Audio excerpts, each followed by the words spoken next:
Abríamos la espalda de la víctima y sacábamos el corazón, lo cortábamos en trocitos y nos lo comíamos. Es el mayor tabú del mundo. ¿Por qué se siente incómoda la gente si yo me como mi propia grasa? Puede que sepa mejor que la de una vaca o un cerdo. Es el tema recurrente de nuestras peores pesadillas, pero ha ocurrido una y otra vez a lo largo de la historia. Ver a alguien comerse el cadáver de otro ser humano es algo sorprendente e impactante. Y hoy en día sigue ocurriendo.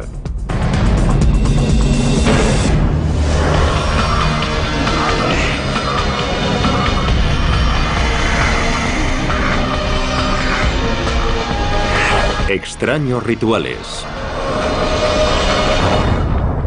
Caníbales.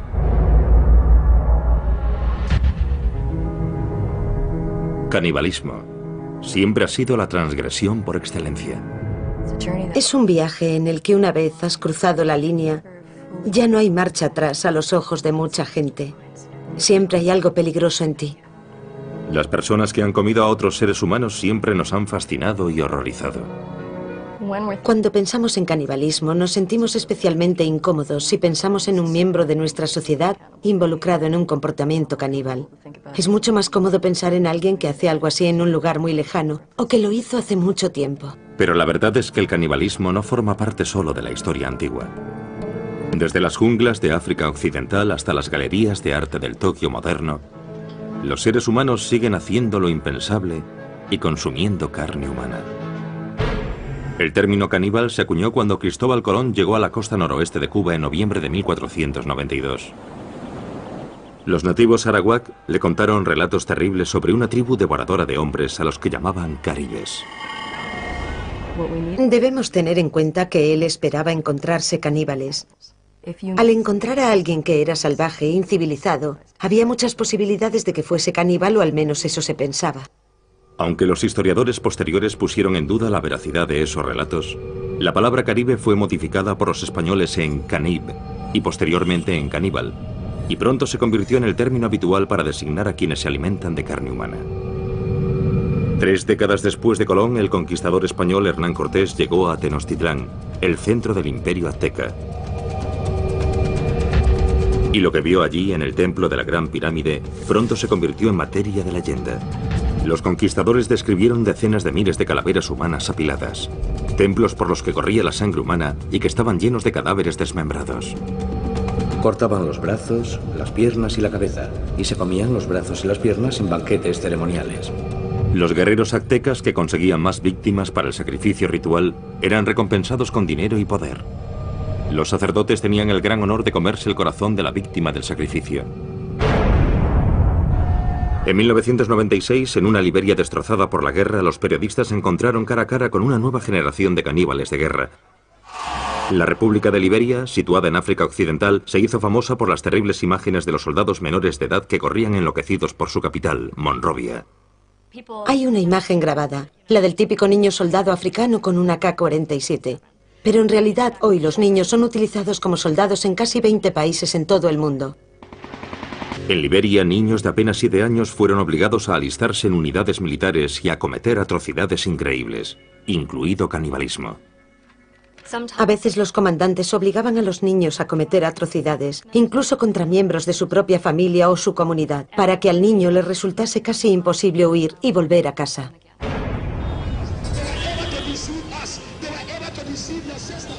Joshua Bly era uno de los señores de la guerra más famosos de Liberia. Presume de ser responsable personalmente de la muerte de más de 20.000 hombres, mujeres y niños. Él y sus seguidores además practicaron el canibalismo. Creían que comer corazones humanos les hacía invencibles. Si me disparas no pasará nada.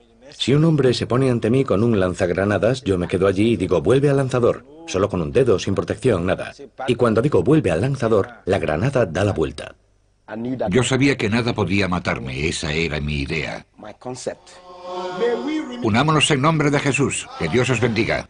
Joshua Bly ahora dirige un centro de rehabilitación para ex niños soldado, muchos de los cuales lucharon con él.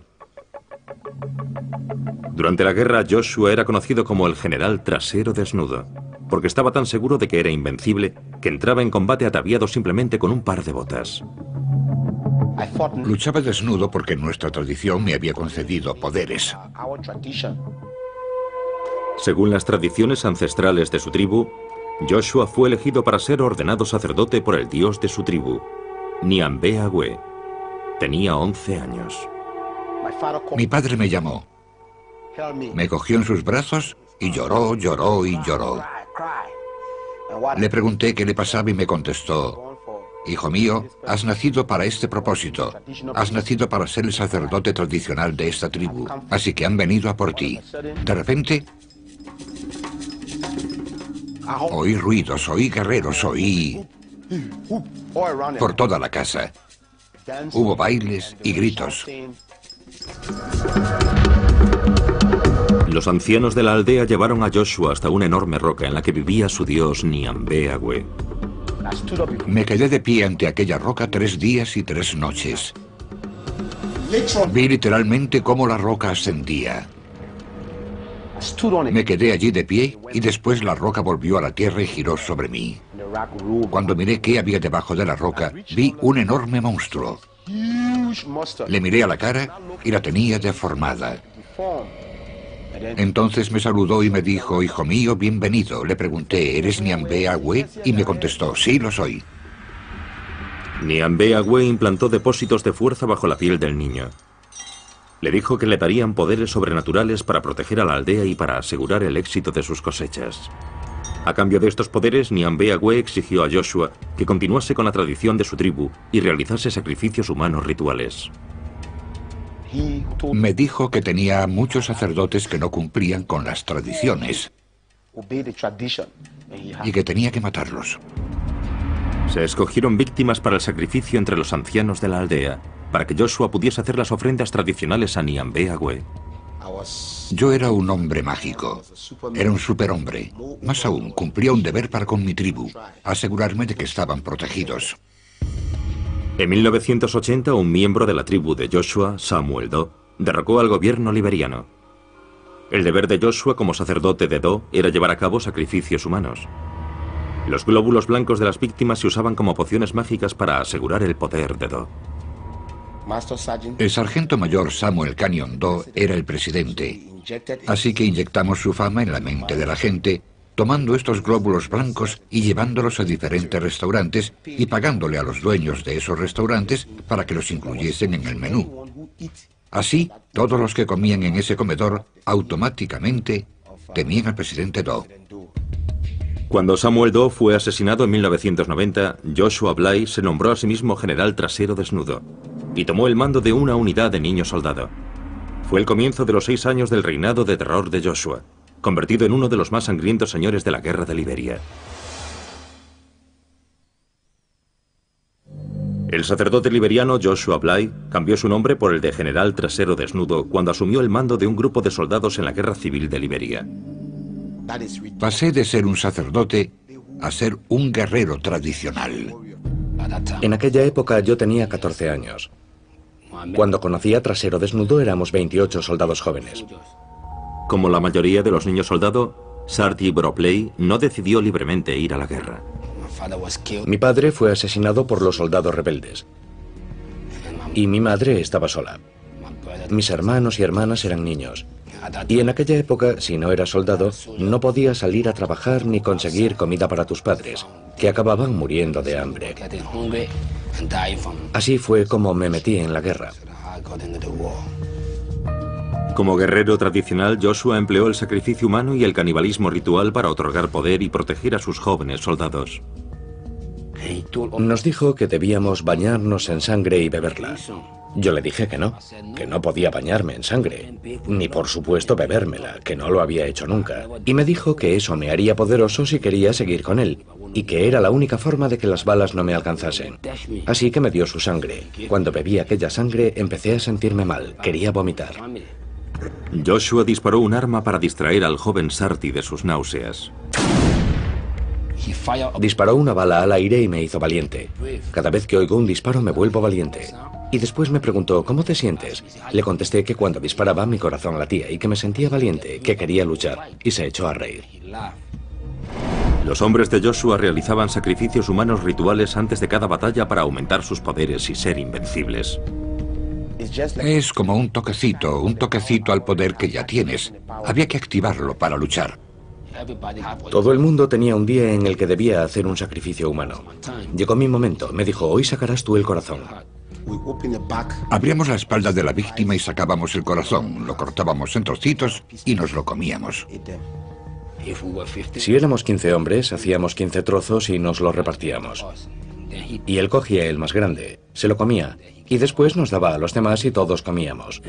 Y bebíamos sangre y nos bañábamos con ella. Así que yo empecé a acostumbrarme. Se convirtió en una parte de mí. Entonces, cada vez que teníamos un ataque, y era un ataque importante, antes de combatir, hacíamos un sacrificio. Y si teníamos 10 ataques el mismo día, comíamos 10 corazones el mismo día. Los soldados de Joshua también mataban y se comían a sus enemigos tras la victoria. Dicen que si una persona es un guerrero, si es espiritualmente poderoso, cuando lo matas consigue su poder. Si un enemigo fuma, no nos comemos su corazón, no sirve. Los relatos de los poderes mágicos de Joshua infundían miedo a sus enemigos. Cuando yo grito, todos los que están a mi alrededor quedan hipnotizados. Cuando despierto, abro las manos y grito. Nos dispersamos porque era muy poderoso. Trasero Desnudo llegó al frente cantando una canción tribal. Tenía un hacha en la mano y yo me sentí débil. Muchas personas declararon que Joshua era capaz de hacerse invisible a voluntad. Cuando el fuego es muy intenso, a veces desaparece.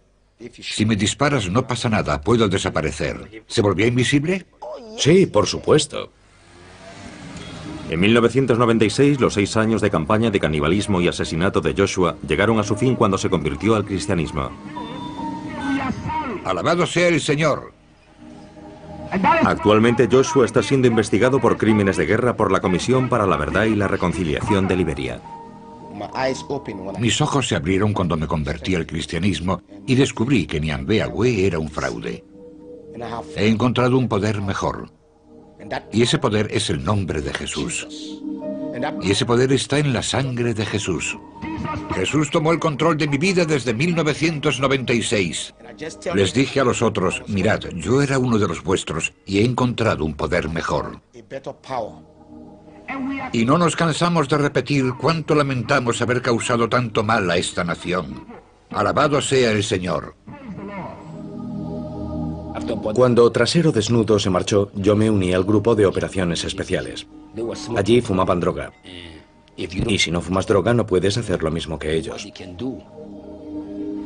Y me encontré en el gueto. Así que un día, Trasero Desnudo entró en el barrio marginal y me encontró. Se echó a llorar y me dijo, hijo mío, ¿cuánto hacía que no te veía? Yo contesté, sí, aquí estoy. Él me dijo, Dios te ama, quiero que abandones este gueto y me sigas. Y abandoné el gueto, y desde entonces no he vuelto a tomar drogas. Pero yo me pregunto si la sangre de Dios será capaz de reconstruir esta nación. Dejadme que os diga que esta nación tiene a Dios de su parte.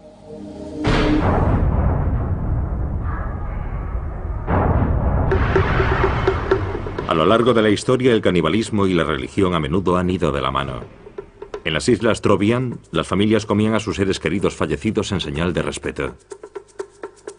El consumo de ciertas partes del cuerpo humano en el marco de determinados rituales funerarios está considerado una forma de compartir el destino de una persona a la que estás muy unido.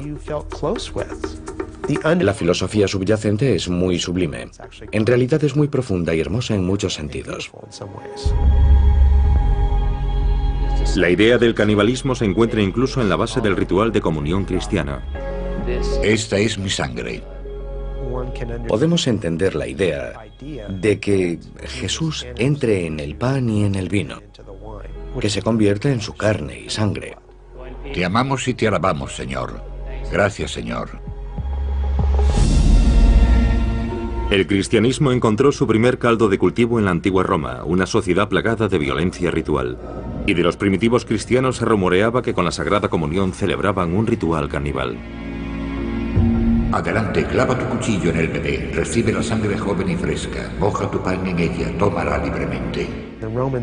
Los romanos usaron las acusaciones de canibalismo para justificar la persecución de los primeros cristianos. Esa acusación nos permite comprender cómo entenderían otros pueblos las tradiciones cristianas occidentales, o cómo malinterpretarían esas tradiciones, del mismo modo que nosotros podemos malinterpretar las tradiciones de otras sociedades. En la Varanasi actual, en el norte de la India, hay una secta hindú conocida como los Aguri, que también padece los rumores de canibalismo. Hay mucha mala prensa popular que describe a los Aguri como salvajes de mirada aterradora. Los Aguri son seguidores del dios hindú Shiva. Sus rituales sagrados implican abrazar todo aquello que consideran repulsivo. Agur literalmente significa no horrible, y en realidad es un estado mental. Es un estado psicoespiritual en el que no hay discriminación ni aversión o miedo contra nada o nadie. Según las tradiciones ancestrales de los Aguri, el camino por excelencia hacia la iluminación se encuentra a través del tabú definitivo, comer un cadáver humano. Los Aguri creían que el mayor miedo que tienen los seres humanos es el temor a su propia muerte, y que este miedo es una barrera para la iluminación espiritual. Y enfrentándonos al miedo a la muerte podemos alcanzar ese estado con mayor facilidad.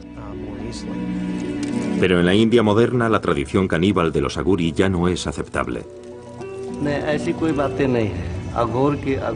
Las personas de mi secta comen carne y beben vino para satisfacer sus deseos, pero es por decisión propia. No tienes que comer carne para alcanzar la iluminación. Yo soy un Aguri y nunca he probado el vino ni la carne, y estoy en el camino de la iluminación. Hoy en día, para superar su aversión a la muerte y la podredumbre, los santones Aguri modernos viven en crematorios, visten sudarios funerarios y beben de calaveras humanas. La meditación Aguri puede hacerse en cualquier parte. Los crematorios son lugares tranquilos, y allí encontramos ayudas para la meditación. Los santones Aguri mantienen los templos crematorios dedicados a Shiva, el primer Aguri, y atienden el fuego sagrado, al que llaman Duni.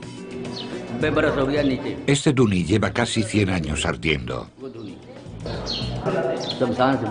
Yo recojo la madera de las piras funerarias una vez que la familia se ha marchado. Todos los días consigo un poco. El Duni es el último eslabón que vincula a los Aguri modernos con su pasado caníbal. En un ritual de canibalismo simbólico, los santones cocinan sus alimentos en las ascuas calientes que han dejado las piras funerarias. Cocinamos en el Duni y nos comemos esos alimentos. El Duni ayuda a los santos y a los sadhus a tener una voluntad fuerte y les confiere una especie de poder espiritual. Los devotos hindúes creen que el contacto de los Aguri con las cenizas humanas les da el poder de sanar. Cuando alguien quiere curarse, toma las cenizas del Duni y las aplica a la zona en la que tienen el problema, como harían con cualquier medicina, y las ingieren. Y también se las llevan a casa y las usan ritualmente. A la mayoría de los Aguri actuales, la antigua tradición de comer carne humana les produce tanto horror como a un cristiano moderno. Hace años la gente comía carne y bebía alcohol en este templo, pero se dieron cuenta de que lo que hacían estaba mal. Pero el ritual más famoso de los Aguri no es enteramente cosa del pasado. Sabe un poquito dulce y hace que la lengua se te hinche.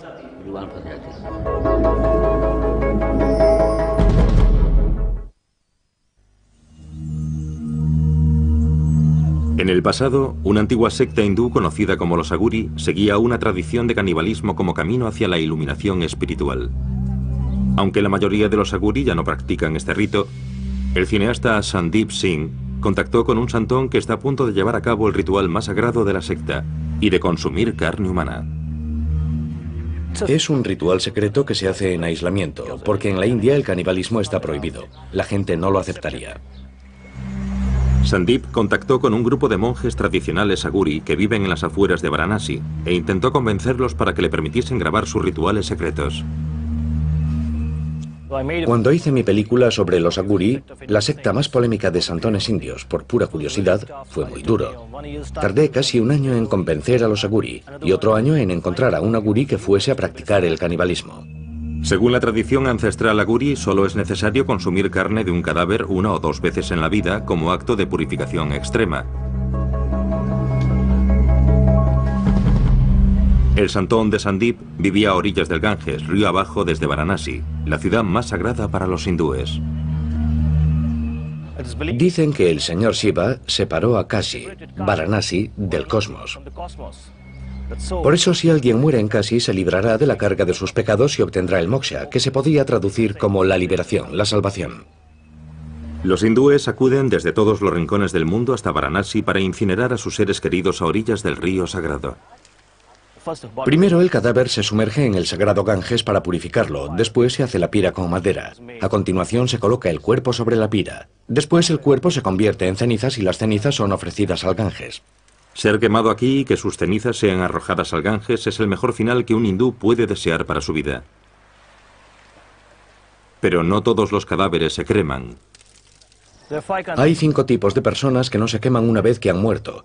Son los santones, las mujeres solteras, las mujeres embarazadas, los niños pequeños y personas que han muerto por la mordedura de una serpiente o de lepra. No han tenido una vida completa, así que no se queman. No son ofrecidos al fuego, sino que son entregados al Ganges como ofrenda. Los monjes aguri de Sandeep esperaron día tras día a orillas del Ganges a que apareciese uno de esos cadáveres. Esperamos 3 meses y medio, 90 días, a que los aguri encontrasen un cadáver. Encontraron un cadáver flotando en el Ganges y lo sacaron del río. Y lo llevaron al lugar en el que rezan sus oraciones. Primero le ofreció flores al cadáver. Después lo lavó con agua del Ganges. Después se sentó sobre el cadáver para meditar. Y por último, cortó una parte del cadáver, de la zona del brazo, y empezó a comer.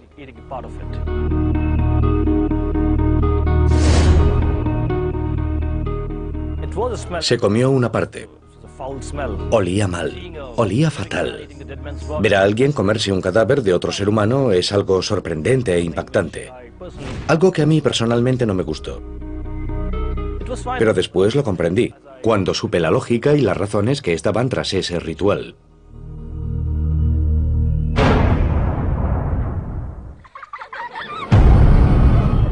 El miedo a ser comido es algo que casi todos los niños conocen.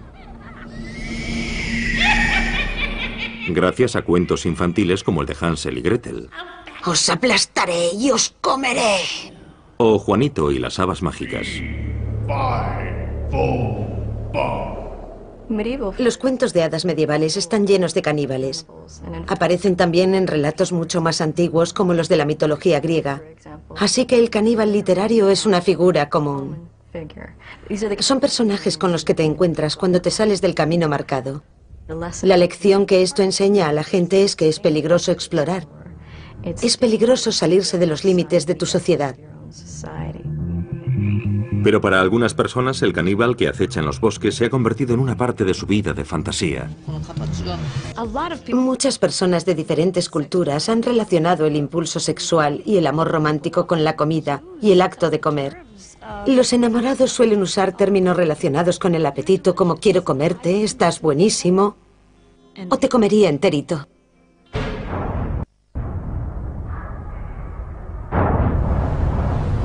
El deseo sexual siempre ha sido uno de los impulsos más fuertes de la humanidad y ha llevado a muchas personas a descubrir las partes más oscuras de su imaginación.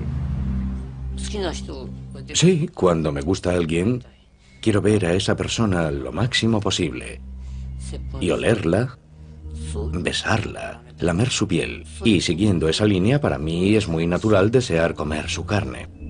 En París, en 1981, Issei Sagawa hizo realidad sus fantasías caníbales cuando mató y se comió a una compañera de clase, Renée Hartebel. Disparó a René en la nuca con un rifle del calibre 22 cuando ella rechazó sus proposiciones. Después procedió a desmembrar e ingerir partes de su cuerpo. 2 días después, cuando intentaba deshacerse de su cadáver mutilado en un parque, fue detenido por la policía francesa. Los tribunales franceses le declararon incapacitado mentalmente y hoy vive en Tokio y es un hombre libre.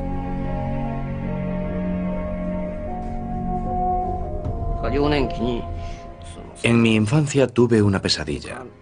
Mis padres servían a mi hermano pequeño en una olla y se lo comían.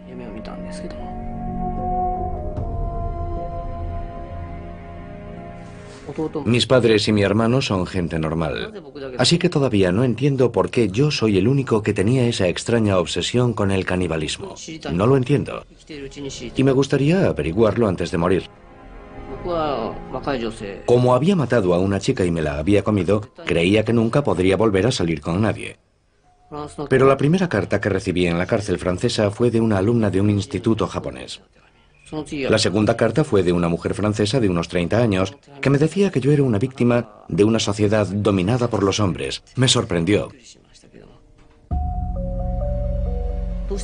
Siempre me he preguntado por qué les fascinaba tanto. Todavía no sé cuál es la razón. Si yo no fuese un criminal, sino una persona normal, nunca me acercaría a un criminal como yo. Issei ha sido protagonista de programas de televisión, reportajes de prensa, páginas web y canciones de rock. Pero a pesar de la fascinación de la opinión pública con su crimen, en su vida diaria Issei es tratado como un proscrito. Incluso en mi propio barrio, cuando la gente se entera de quién soy, me ignoran completamente si los saludo por la calle. Es un odio total. Sé que es algo natural, pero sigue siendo duro. Por supuesto, antes de pensar en mi vida, debo pensar en René y en su familia. Ellos sufren un dolor terrible. Si yo me encontrase en su lugar, si mi hija hubiera sido devorada por un hombre pequeño y de cara amarilla, creo que realmente no podría soportarlo. Incapaz de encontrar trabajo, Issei dedica sus días a explorar su obsesión por el cuerpo femenino en sus dibujos y pinturas. Desde muy joven, siempre me he sentido atraído por las mujeres occidentales. Y todo comenzó con Grace Kelly. Empecé a comer por las nalgas, así que estoy obsesionado con las nalgas. Vi una foto como esta y no pude resistirme a dibujarla.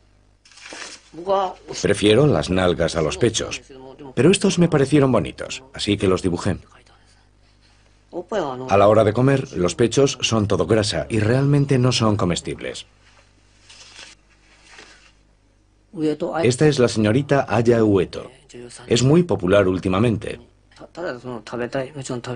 No solo quiero comérmela, sino que creo que es una actriz con muchísimo talento. Y todavía es joven.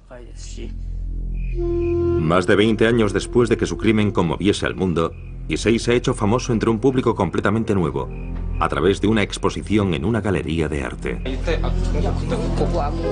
Este es un momento feliz. Toda esta gente es muy joven y además hay mujeres guapas. El caníbal Issei Sagawa es rechazado por la mayoría de la sociedad japonesa, pero esta noche su fama le ha permitido escapar momentáneamente de su aislamiento. Una pequeña exposición en una galería de arte local. Yo tenía 20 años cuando leí el famoso libro Cartas de Sagawa. Sinceramente no sabía nada más sobre él. No tenía ni idea de a qué se había dedicado desde entonces. No sabía que pintaba. Están todas desnudas. No debería enseñárselos a mujeres. Son maravillosos. Le he hecho algunas preguntas y su forma de hablar es encantadora. En cierta medida he quedado satisfecha. El incidente me tocó muy de cerca. Yo no quería comerme a nadie, pero tengo secretos que no puedo contarle a nadie. Y estoy de acuerdo con él en que todos queremos compartir esos secretos. Esas partes que ha dibujado son partes blandas del cuerpo humano. Estoy seguro de que esa es su obsesión y por eso las ha dibujado. Estos cuerpos a mí me parecen japoneses, pero esa cara es occidental. Me pregunto, ¿qué es lo que le gustará ahora? Este es un momento feliz. Vivo solo, pero toda esta gente es muy joven. Y además hay mujeres muy guapas. Es muy divertido. Esto me recuerda las ganas que tenía de divertirme así. Cuando estás solo no haces más que pensar. Vivir solo me vuelve loco, aunque ya estoy loco, la verdad. Pero ahí fuera hace frío y estoy solo.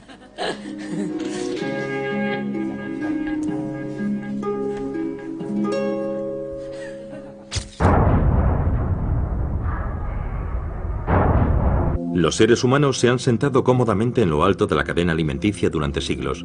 Así que es natural que uno de los mayores tabúes que rodean al canibalismo sea nuestro miedo a convertirnos en una fuente de alimento. Si llegásemos a considerarnos carne, comida, acabaríamos con la idea de que somos especiales. Y eso chocaría con cualquier noción de lo que significa ser humano. Desde el siglo XIV, cuando los marineros náufragos echaban a suertes quién sería el primero en servir de alimento, hasta el accidente aéreo de 1972 en los Andes, circunstancias extremas a lo largo de la historia han obligado a diferentes personas a superar el mayor tabú de todos y a ver al prójimo como comida. Este tipo de situaciones llega al corazón de las personas cuando se enteran de ellas, porque hay un miedo primario a dos cosas. Una, a encontrarse en una situación en la que tienes tanta hambre que no te queda otra alternativa que comerte a alguien que conoces. Y dos, a que te coman. Desde el asedio de Jerusalén en el año 70 después de Cristo al sitio de Leningrado durante la Segunda Guerra Mundial, las poblaciones hambrientas se han visto obligadas a alimentarse de los muertos y de los vivos. En Leningrado, los cadáveres abandonados eran convertidos en carne para consumo, y los niños desaparecían misteriosamente. Al final, la policía se vio obligada a formar una división dedicada únicamente a perseguir casos de canibalismo. Los asesinos cumplen su condena y vuelven a la sociedad. El canibalismo es diferente porque es la transgresión de una regla social profundamente arraigada. Es algo con lo que las personas se sienten permanentemente incómodas. En la década de 1840, en el oeste americano, el famoso grupo de inmigrantes conocido como Donner Party recurrió al canibalismo al quedar atrapado en la nieve, en las montañas de Sierra Nevada. Cuando James Reed llegó con el grupo de rescate, le horrorizó lo que vio. Sus camaradas supervivientes, rodeados por los restos de su atroz festín, parecían más demonios que seres humanos. Estos inmigrantes atrapados en la nieve intentaron por todos los medios evitar canibalizar a sus muertos. Estas personas hambrientas llegaron a describir cómo comían en platos de porcelana y usaban cuchillos y tenedores para mantener cierta apariencia de civilización. La gente está más cómoda si ve a los caníbales como salvajes, porque nadie quiere pensar que sería capaz de entregarse a ese tipo de comportamiento.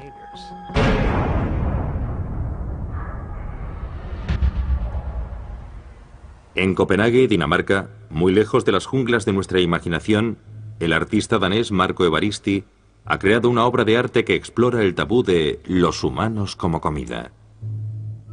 El arte hoy es una especie de experimento científico, especialmente si mis obras hacen pensar. Marco ha utilizado más de una vez tácticas escandalosas para atraer la atención hacia el mensaje que se oculta tras su arte. Para su trabajo más reciente, Marco se ha hecho una liposucción y ha usado su grasa para hacer albóndigas. Ha llamado al resultado polpette al grasso di Marco, o albóndigas de grasa de Marco, y las ha enlatado con una etiqueta diseñada por él mismo.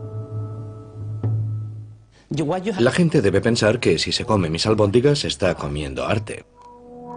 La preparación de las albóndigas fue solo el primer paso en la creación artística.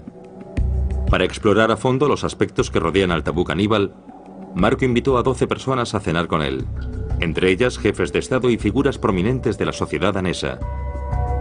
Marco cenó solo. Cuando me metí la primera cucharada de espagueti con carne en la boca, cerré los ojos, porque pensar que me estaba comiendo a mí mismo me pareció algo asqueroso. Fue solo un segundo, pero fue un segundo de reflexión sobre la moralidad y los valores éticos que tengo como ser humano. Lo curioso es que no sabe diferente de otras albóndigas. Todo está en tu mente. Nada más. Es solo un problema de tu mente. Nada más que eso. Marco quería saber si otras personas compartían su opinión sobre el canibalismo. Así que decidió organizar otra cena con sus albóndigas en el menú. Prepararé albóndigas con grasa animal. Ya. Y albóndigas con mi propia grasa. Vale. Marco ha invitado a 12 amigos del mundo artístico a cenar con él esta noche. ¿Pero habrá alguno lo bastante valiente para acudir? El artista danés Marco Evaristi conmocionó al mundo del arte cuando desafió el tabú del canibalismo con una obra de arte conceptual. Se hizo una liposucción para retirarse grasa y la usó para hacer albóndigas. Esta noche completa su obra de arte organizando una cena en la que él mismo es el plato principal del menú. Creo que todo se debe a la moralidad y a los valores éticos. ¿Por qué se siente incómoda la gente si yo me como mi propia grasa? Puede que sepa mejor que la de una vaca o un cerdo. Marco preparará 2 platos de albóndigas diferentes para que sus invitados puedan decidir si quieren convertirse en caníbales o no.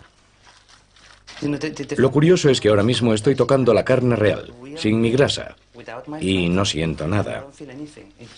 Es como un objeto muerto. Pero si me acerco aquí, es diferente. No sé por qué. En realidad es lo mismo. Pero es mi conciencia. Mi adoctrinamiento sobre la carne humana o sobre la grasa humana. Bueno, le pondré más ingredientes porque voy a vomitar.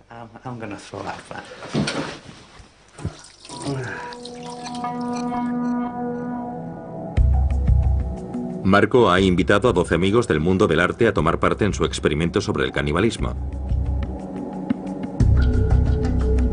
Entre los invitados se encuentra a Mary-Louise Orizzo, historiadora del arte. Tenemos una representación amplia de personas. Marco los conoce un poco a todos. Son personas con las que creo que todos nos podemos comparar. Así que será interesante ver quién cenará qué esta noche. El elemento central de la velada artística de esta noche serán las albóndigas preparadas con la grasa corporal de Marco. He devorado arte toda mi vida, así que creo que aceptaré la invitación. De las 12 personas que fueron invitadas, solo 7 han sido lo bastante valientes para acudir. ¿Huele bien? ¿Cuál es cuál? Vale, estas llevan mi grasa y las grandes son albóndigas normales, ¿vale? Se parecen mucho. Las he preparado exactamente igual. La única diferencia es que he puesto un poco de mi grasa en unas y en las otras nada. Las damas primero. Yo normalmente no suelo comer mucha carne, así que me pondré sobre todo pasta. ¿Quieres otra, una normal? ¿Sí o no? Soy normal, no caníbal. ¿Tú tienes más contenido en grasa que los animales o es igual? La grasa es grasa, no hay diferencia.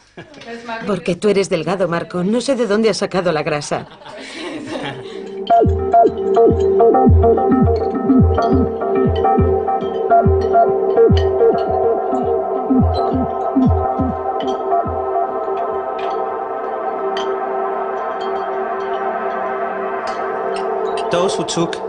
Los que habéis tomado albóndigas con mi grasa deberíais probar una de las otras e intentar explicar la diferencia que hay entre ellas. Creo que es un buen experimento. ¿Notáis la diferencia? ¿Sí? Yo no. Yo creo que esta tiene más sabor que la otra. Tal vez es porque fumas. Al final, solo 4 de los amigos de Marco decidieron convertirse en caníbales. Sabe diferente. ¿Seguro? Si piensas en todo lo que comes cada día, vacas, cerdos y pollos, no puede ser tan horrible. Antes de venir tenía clarísimo que no comería su grasa porque me parecía un asco. Pero cambié de opinión cuando vi la comida.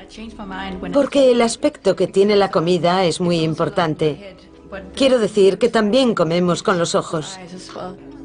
No se trata del sabor, no se trata de lo que ha pasado aquí, sino de lo que la gente piense de esto. Y no es como si fuésemos a comernos su pierna o a matarlo para comérnoslo. Solo es material sobrante que ha eliminado de su cuerpo, así que no tengo ningún problema al respecto. Sabe a albóndiga normal. Para los demás, la idea de ingerir carne humana se convirtió en un tabú insuperable.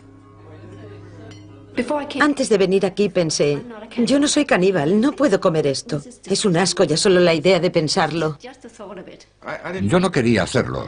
Por supuesto podría comérmela, pero no me gusta la idea de comerme a otra persona. No, nunca lo haría. Creo que he tenido demasiadas experiencias visuales. Hoy he visto demasiadas fotos de liposucciones y esa es la imagen que me ha venido a la mente. En condiciones extremas lo haría, pero aquí puedo elegir y creo que se lo dejaré a los demás.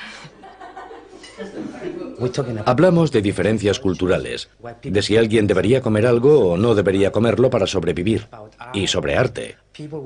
Creo que con esto la gente pensará un poco más, y la próxima vez que vayan al supermercado quizás sean más conscientes de lo que se llevan del supermercado. El canibalismo ejerce una fascinación especial sobre nuestra sociedad, porque es uno de los últimos tabúes. Es una de las últimas zonas prohibidas. Nos cautiva porque siempre encontramos fascinante lo prohibido. Desde que la humanidad existe, el canibalismo nos ha fascinado y espeluznado a la vez. ¿Seguiremos contemplando con horror a quienes recurren al canibalismo para obtener placer sexual, poder militar Cuando era pequeño, e inspiración espiritual? Pero si usted se encontrase ante la posibilidad de morir de hambre, ¿qué medidas tomaría para sobrevivir?